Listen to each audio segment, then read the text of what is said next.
Les fonds marins des îles Trémites sont un précieux trésor de biodiversité. Transparence de l'eau, qualité du paysage sous-marin, richesse des éléments naturels, abondance des découvertes historiques et archéologiques. C'est le lieu idéal pour les amateurs de plongée et pour les chercheurs.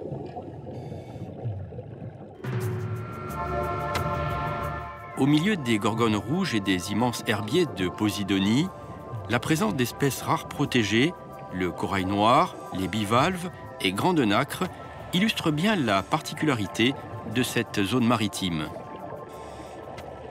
Ici, nous disposons de notre propre laboratoire maritime, ce qui nous permet de mieux sensibiliser les plongeurs. C'est à travers l'information et la prise de conscience que nous pouvons protéger la mer.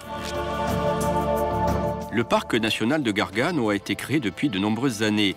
Un partenariat a été conclu avec National Geographic pour étudier le corail noir. Nous cherchions les traces d'une forêt de coraux noirs. De fait, nous avons trouvé une véritable forêt, probablement l'une des plus étendues connues à ce jour en Méditerranée.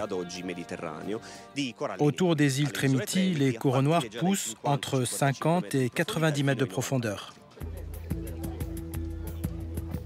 Mais ici aussi, le constat des scientifiques est alarmant. Le changement climatique met en danger l'existence de ces espèces. Récemment, des biologistes marins et des experts du Conseil national de la recherche ont révélé la disparition de grandes nacres déjà constatées dans d'autres régions de Méditerranée. En été, beaucoup sont infestés par des parasites.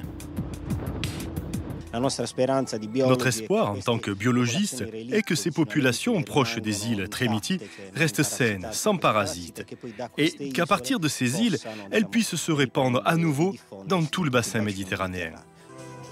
Même les gorgones sont touchées, non seulement à cause des algues brunes, mais aussi à cause des bryzoaires, c'est-à-dire de minuscules animaux qui forment une masse gélatineuse. En attendant de comprendre les causes réelles de ces phénomènes, le refroidissement des eaux en hiver fait disparaître les macroalgues et les organismes nuisibles pour les espèces protégées.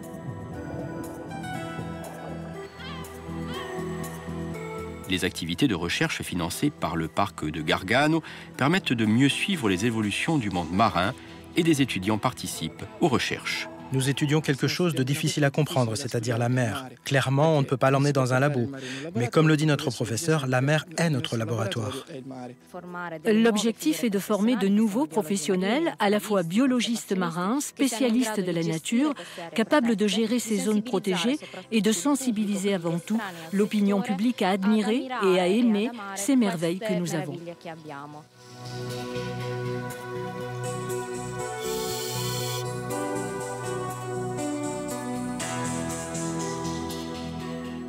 D'autres projets de recherche sous-marine sont en cours de réalisation.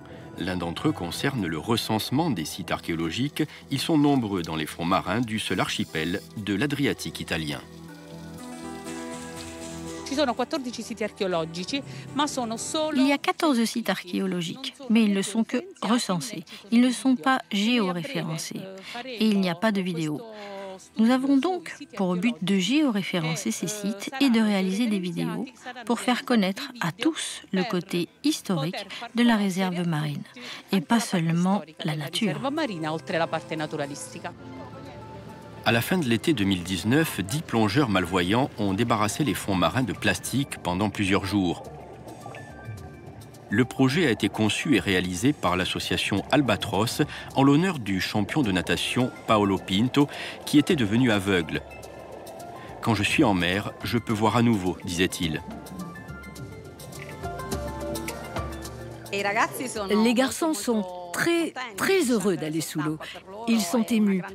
Nous connaissons tous une personne aveugle. Le bruit, les bulles, le flottement sous l'eau, c'est une émotion indescriptible pour eux. Et même pour nous, qui leur donnons cette possibilité. C'est très émouvant. Un message clair pour tous ceux qui aiment la mer et veulent s'impliquer dans la préservation des fonds marins.